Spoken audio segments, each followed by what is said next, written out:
هلا رشدي يا جماعه مش مجرد مطربه صوتها وحش. لا. هلا انا بعتبرها اختي ومن اكتر الاصوات اللي بحبها، ويعني انا من اكتر الداعمين ليها عشان هي تستحق مش عشان اي حاجه ثانيه. علاقتنا جميله جدا جدا فوق ما تتخيلوا. عايز اقول لكم سر كده على اغنيه العريس. المفروض ان احنا بنسجل الاغنيه عند نادر حمدي في الاستوديو، والساعه 1 بالليل المفروض في بنات هيجوا يسجلوا الكورال، فالبنات اعتذروا. مين اقرب حد للنبيله في التجمع؟ هلا رشدي، رحت مكلمه قلت لها يا هلا انا عارف اللي بطلبه منك ده بايخ وانت مطربه كبيره وليكي جمهورك، ينفع تيجي تسجلي لنا بس الكورال كده؟ بعد كده مسجله الكورال كله، وبدات اقول لها بقى انت مجرد يعني كورال في اغنيه. هي كبيره. لا استنى بقى عشان بعد اذنك، يعني بعد ما معز بقى هو يعني ايه لما يقول لك ده مش عارف، لا ده كل عارف مين اللي يقول زفه دول امي بس خلاص.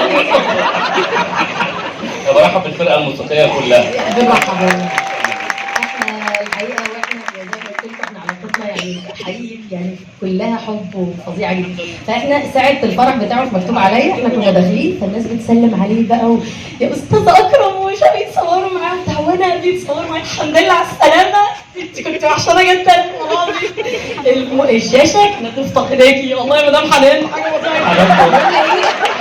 فانا تمام يعني خلاص انا مش عايزه اخسر بخاطر حد، هو فرحان انه شاف حنان ترك فهريحها. المهم بقيت بعد ما مشينا فاكرم بيقول لي بيقولوا لك الحمد لله على السلامه ليه وانت عيانه؟ قلت له لا بس هم بيسلموا عليا ان انا حنان ترك. غير الموضوع قال لي شفت عشان تعرفي ان انت نكنه. مش هعرف. طب يلا نضرب ست وانا.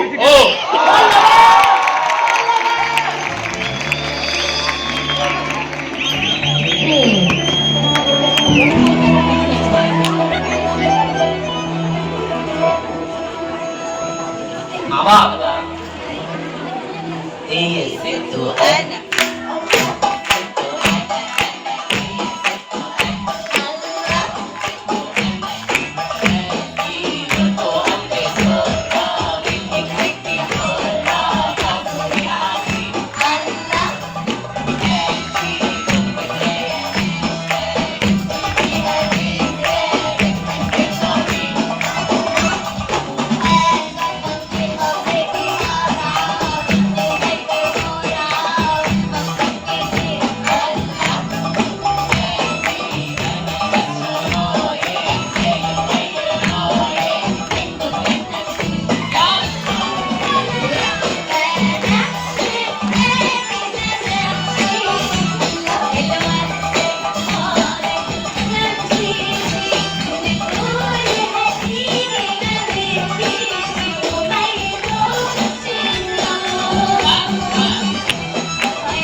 شكري، سعيد جدا ان انا كنت معاكم مع هلا.